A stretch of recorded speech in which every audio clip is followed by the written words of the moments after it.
Jika sistem loan yang ada di sini diterapkan di Indonesia, bayangin. Ah. Apa jalan kayak gini ya? Kalian bangun ah? Untuk pejabat, bukan saya masih cemong. Buktinya ke masyarakat.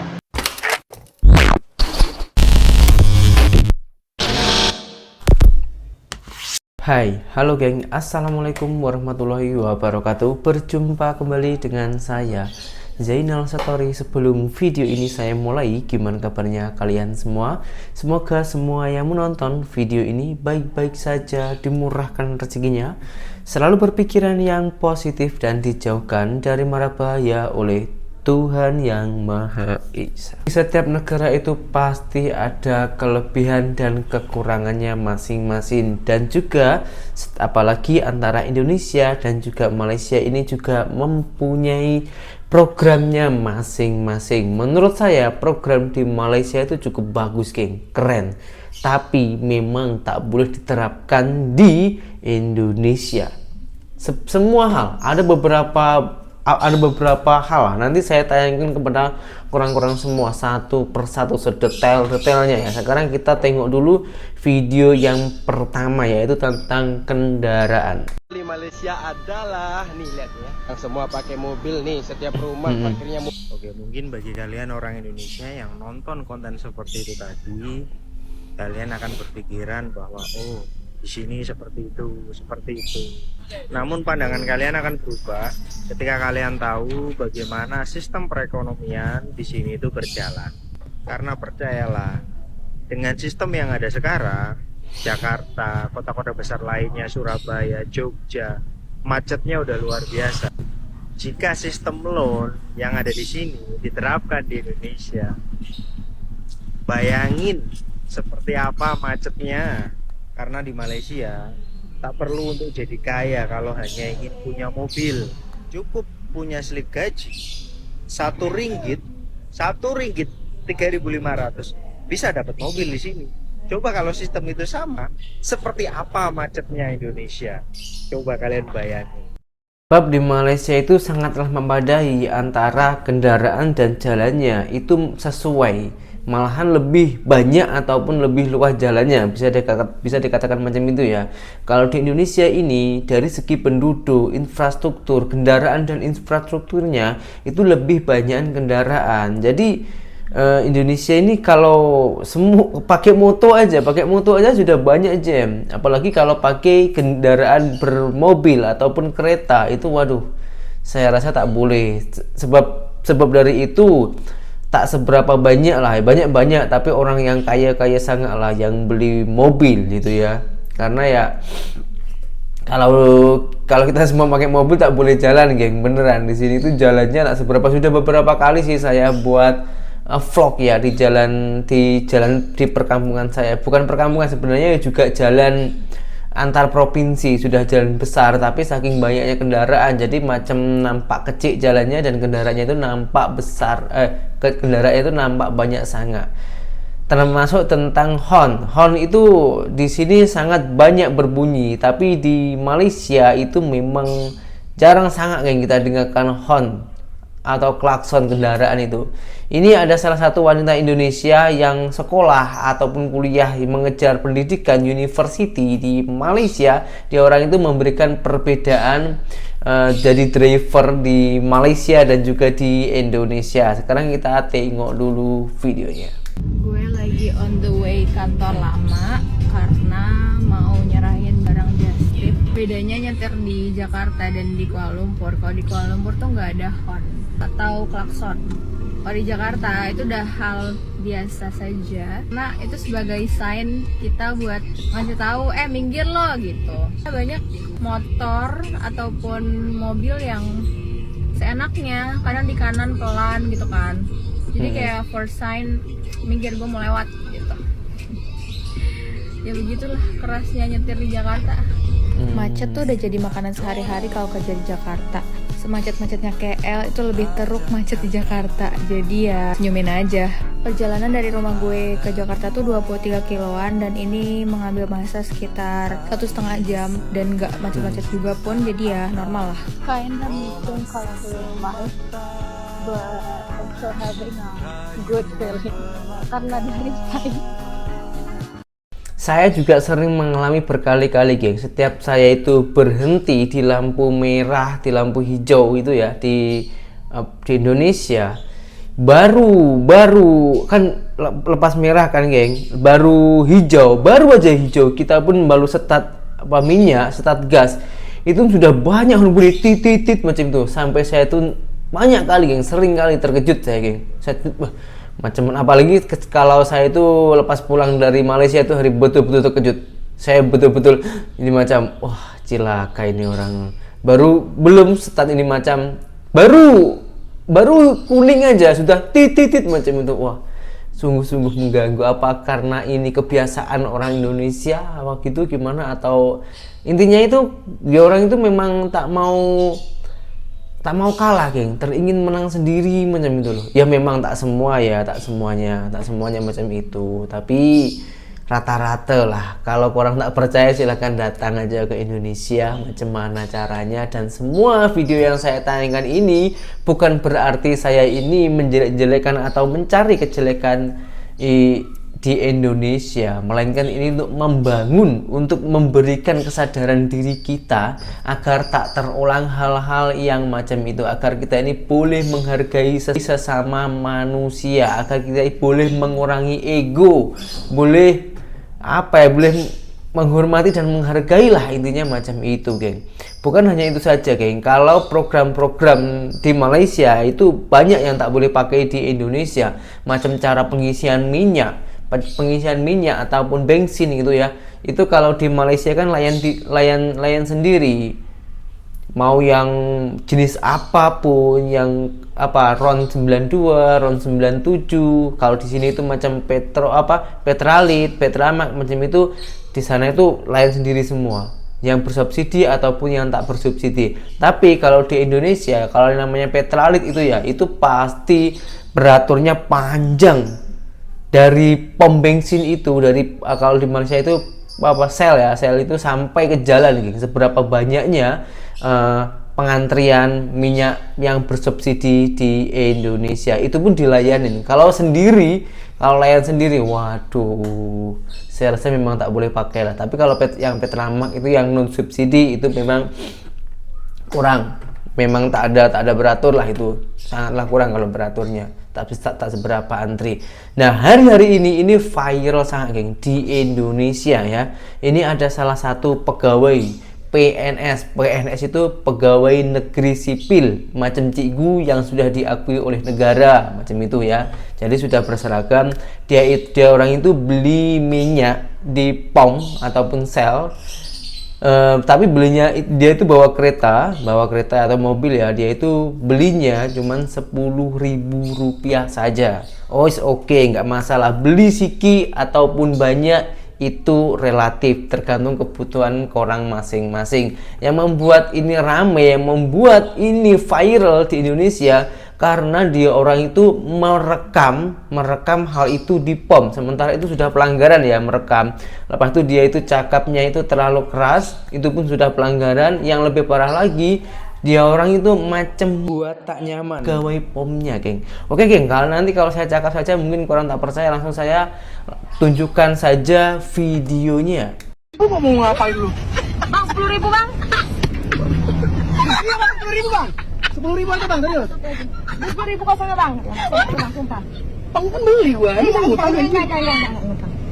Bang, 10.000 bang, 10.000. Kami pegawai honor nih. Pegawai honor. Mobil elit minyak sulit. Di Bari mana bang kita di Bari? Baik. Apa ini ya? Kayak ini. Gaji 2.000. Katanya. Ini beli pokoknya. Memang malu dia. Masya Allah, ini sekurang cikgu loh, geng, PNS loh, geng, pegawai negeri sipil, sudah diakui oleh negara ini, geng. Tapi kenapa kelakuannya yang macam itu? Yang sepatutnya namanya juga guru ya. Kalau bahasa Jawa itu guru itu digugu dan ditiru. Maksudnya itu kita yang sepatutnya di orang itu ditiru. Kelakuannya apapun ditiru.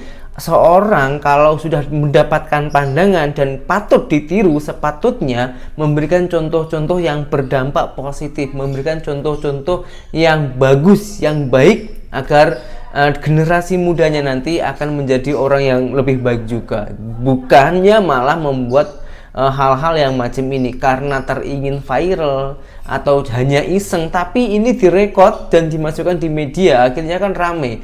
Kalau memasukkan ke media harusnya dipikir 2 kali dulu, ini nanti ada dampaknya tak? Kalau ini dan dampaknya itu positif, silahkan, it's okay, nggak masalah ya kan.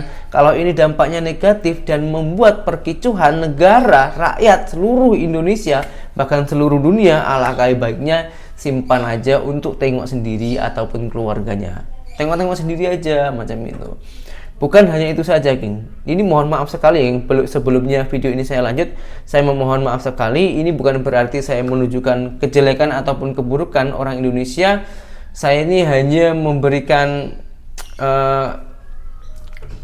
hal-hal yang kurang bukan yang kurang bagus, yang harus kita benahi, yang harus kita perbaiki di Indonesia ini, geng. Karena Indonesia ini negara pembangunan, jadi kita harus mencari hal yang harus kita bangun, dan banyak lagi, geng, di Indonesia itu yang harus kita bangun, yaitu tentang infrastruktur ataupun jalan. Karena bukan banyak sih, ada segelintir pejabat-pejabat kita yang membesarkan perutnya sendiri hingga pemborong jalannya pun juga dikorupsi. Ini ada videonya, geng. Kita tengok dulu videonya. Enggak. Tengok nih. Yuk. Kawan-kawan ya. Nah, ini aspal yang belum berlubang nih. Kita angkat nih, tengok. Wah, Apa kayak gini? Ini proyek abal-abal, ini kalian harus bertanggung jawab ini ya. Yang hancurkan kampungku.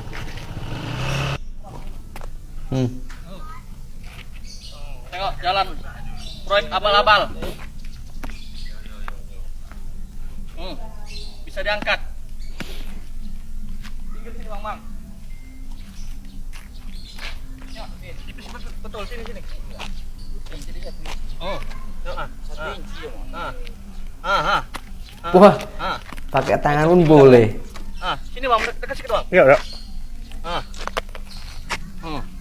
Apa jalan kayak gini ya? Kalian bangun Tengok bisa diangkat macam karpet. Macam karpet ya.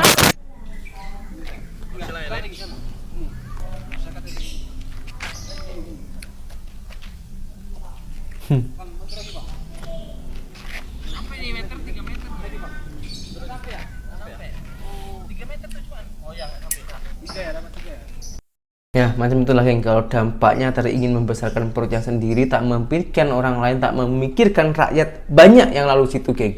Ini infrastruktur, geng, yang lalu itu bukan hanya 1-2 orang, siapapun boleh lalu ke situ.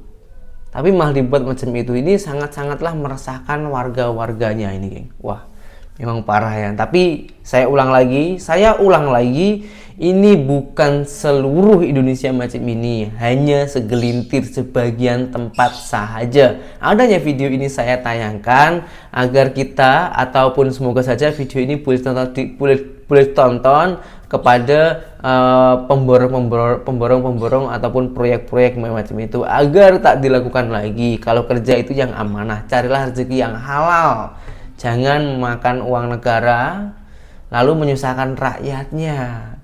Ini berdampaknya banyak gitu loh, Bang. Dan kemajuan negara itu yang paling diutamakan yaitu tentang pendidikan dan juga keselamatan ataupun kesehatan.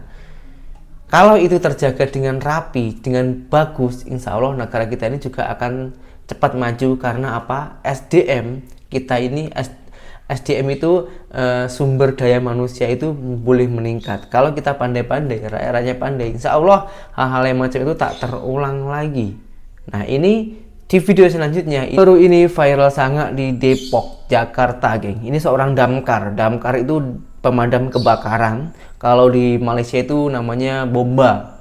Nah, viralnya apa, dia orang itu komplain kepada atasannya bahwasanya alat-alat damkar itu banyak yang rusak, belum diperbaiki. Bahkan dia orang itu menangis karena tak boleh memberikan yang terbaik untuk rakyatnya. Bahkan ada salah satu tempat sembahyang yang non muslim itu terbakar karena alat-alatnya itu kurang lengkap gitu, geng. Dan dia orang sudah komplain tapi belum ditangani, dan ini viral di Indonesia. Oke, kita tengok dulu videonya, geng. Padam kebakaran Kota Depok. Ya, silakan untuk warga masyarakat Kota Depok, saya mohon maaf sekali setiap ada telepon PT kami dan PT lainnya mengenai pohon tumbang. Bukan kami tidak mau mengerjakan, kami memang rusak. Ya, kami sudah bikin nota dinas berbulan-bulan yang lalu tapi belum dibenahi. Mohon maaf untuk warga Kota Depok. Ya, silakan kembali lagi warga Kota Depok. Apabila pemadam lagi ada di jalan, ya, tolong jangan di belakang dan jangan di depan. Karena rem tangannya double. Ini rem tangannya double. Nanti rem tangannya tidak berfungsi, Bapak. Iya, tidak berfungsi. Laki-laki pemberani tadi namanya Sandi Butar-Butar dan dia bekerja sebagai damkar di Kota Depok. Video yang kalian lihat tadi beberapa hari lalu tuh viral dan itu menjadi pergunjingan banget ya, terutama di daerah Kota Depok, dan sekarang tentu aja seluruh Indonesia gitu. Dan buntut dari video tadi, si Sandi dan kedua temannya yang membantu untuk merekam video tadi gitu ya, itu dipanggil tuh sama si kepala UPT-nya gitu. Dan setelah kejadian viral room tour alat-alat rusaknya damkar tadi, ada video viral lagi. Untuk pejabat, bukan saya masih cemong. Buktinya ke masyarakat, satu gereja habis, Pak. Untuk masyarakat Kristen yang di Depok, saya mohon maaf. Teman-teman saya yang Muslim madamin, saya juga ikut madamin, Pak. Itu buktinya, mobil unit ini warga nilai, Pak. Nilai, Pak. Warga tadi saksinya, ada saksi juga wartawan, Pak. Ini dilihat. Karena mobil 1000 masih perawatan gak bisa dipakai, Pak. Mobil unit 8000 sekarang lagi diusahakan anak-anak untuk isi air, tak bisa nyedot. Oke, jadi dilansir dari Info Depok bahwa ternyata tanggal 23 Juli lalu itu ada sebuah gereja di Depok yang kebakaran. Nah, menurut si Sandi ini sebenarnya gereja itu bisa saja diselamatkan tanpa harus terbakar kalau mobil dan alat-alat yang ada di dalamnya itu proper atau memadai begitu. Makanya dia bikin video lagi dan istilahnya dia kayak minta maaf gitu ke masyarakat. Sekaligus mengungkapkan bahwa ya ini yang gue bicarakan gitu ya kemarin. Gue bikin viral videonya, alat-alat gak bisa dipakai, masyarakat yang menanggung akibatnya gitu. Setelah itu, Sandi Butar-Butar ini kan dipanggil nih sama kepala UPT-nya untuk dimintai klarifikasi gitulah, kenapa lu bikin video kayak gitu. Nah, jadi katanya si Sandi ini ketika dia dipanggil, dia coret tuh nama teman-temannya yang ngambilin yang nge-tag video dia dan lain-lain tuh dia coret namanya. Dia bilang limpahkan semua kesalahannya pada saya, jangan bawa-bawa mereka gitu, kayak gitu ya. Dan ternyata si kepala UPT ini kan masih baru, jadi katanya dia cuma hanya menjalankan apa yang diminta sama kepala dinas untuk memanggil Sandi dan kawan-kawannya seperti video ini. Intinya kepala UPT saya itu baru, saya hanya disuruh ngisi absen dan dia melakukan formalitas karena disuruh kepala bidang operasional dan sarpras dan juga kepala dinas dan juga kepala BKSDM. Tadi dari absennya itu nama teman-teman saya coret, saya pesan kepada kepala UPT untuk limpahkan kesalahan pada saya. Untuk kepala bidang sarpras, tolong saya ingin APH periksa kepala bidang operasional sama kepala BKSDM berjiwa besar, Pak. Limpahin ke saya aja, nggak usah ke teman-teman saya. Kalau nyali besar, ke saya aja, jiwa satria, Pak. Berjiwa besar, nggak usah teman-teman saya dilibatin. Cuma hanya karena dia bantu saya videoin, Bapak panggil. Dan teman saya hanya menerima sensor, Bapak panggil. Terus harus kayak gimana, Pak? Semua ke saya aja. Orang-orang macam Sandi ini justru adalah orang yang dibutuhkan oleh kita masyarakat Indonesia. Karena kita tahu bahwa ternyata di sana, di instansi itu ada yang benar-benar berpihak kepada masyarakat. Orang-orang macam Sandi ini yang harusnya jadi pemimpin. Betul. Bukan dia berusaha dijegal, dijatuhkan. Ingat ya bapak-bapak yang nonton ya, atau ibu-ibu juga mungkin yang kerjaannya di damkar situ. Keberadaan damkar itu bukan cuma hanya menyelamatkan bangunan yang kebakaran, tapi nyawa manusia yang ada dalam bangunan itu. Sampai hal sepele, kalau misalnya ada orang mungkin yang kepalanya kejepit di bangku atau apa gitu, kan biasanya damkar yang coba untuk menyelamatkan mereka. Intinya tuh hal-hal kejadian-kejadian yang terjadi di sekitar kita, itu tuh damkar tuh vital banget. Jadi gua rasa guys, kita sebagai netizen ini tuh layak viral banget. Karena apa? Menyangkut keselamatan kita sendiri. Jadi tolong speak up ya, supaya ini bisa nyampe ke kepala dinas atau orang-orang yang berpengaruh yang bisa melancarkan ya segala proses peremajaan kembali barang-barang yang ada di unit damkar tersebut. Karena kalau mobil, alat sedot atau apapun lah yang mereka butuhkan di damkar situ terpelihara dengan baik, tentunya ada chance atau kemungkinan yang lebih besar bahwa kita yang mungkin yang lagi terkena musibah kebakaran bisa ditolong lebih cepat, tidak ada banyak korban yang seperti itu. Jadi kita kawal terus Mas Andi ini, dan kalau misalnya kawan-kawannya terjegal juga kita coba kawal terus supaya dia bisa memperoleh keadilan gitu. Jadi netizen biasalah kekuatan power of netizen gitu. Ini saat yang tepat guys. Ini yang menurut saya ini keren geng, pemuda Indonesia yang sangat-sangatlah berani untuk membela kebenaran. Karena ada segelintir orang Indonesia ini yang sudah mempunyai pangkat jabatan lalu macam merendahkan ataupun meremehkan hal-hal yang kecil di bawahnya macam itu. Kalau abangnya tadi ini saya akui pejantan, betul-betul ingin memperjuangkan gitu ya geng. Oke, jadi gini geng, kita sebagai rakyat kecil ini tak payah takut. Kita mensuarakan lewat media sosial pun boleh, tak payah takut kalau kita ini baik dan benar. Dan kalau nanti kita ini diancam oleh pejabat-pejabat yang punya uang, kita juga nggak usah takut geng, kita laksanakan aja. Seperti contoh macam abangnya tadi itu banyak ancaman-ancaman, tapi dia orang tetap maju berjuang. Selama kita ini baik dan benar, tetap lakukan aja. Apabila nanti sampai benar-benar kena ancaman, ya udah itu biar Tuhan yang tahu geng. Yang penting kita sudah membela kebenaran. Karena kalau kita ini hanya takut dan tak berani bersuara, tak berani maju, wah, sampai bila geng negara kita ini boleh maju geng? Tetap aja dibodohin sama orang-orang atasan geng.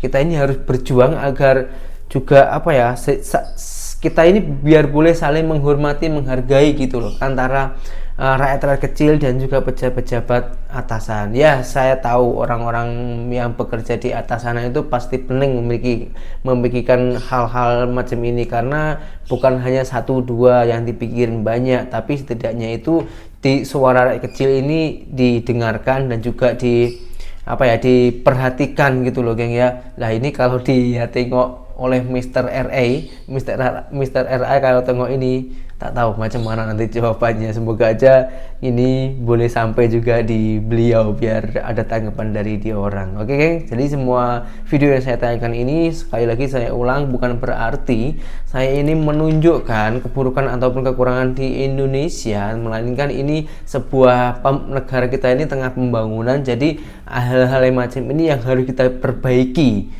Karena pembaikan negara itu dari hal yang kecil dulu, kalau sudah besar semua nanti cepat sangat untuk maju ya, sudah macam negara-negara lainnya gitu ya. Semoga dengan semua video yang saya tayangkan ini ada manfaatnya, dan berjumpa kembali di video saya yang selanjutnya. Saya Zainal Story, seorang mantan TKI Malaysia. Salam TKI sukses. Assalamualaikum warahmatullahi wabarakatuh.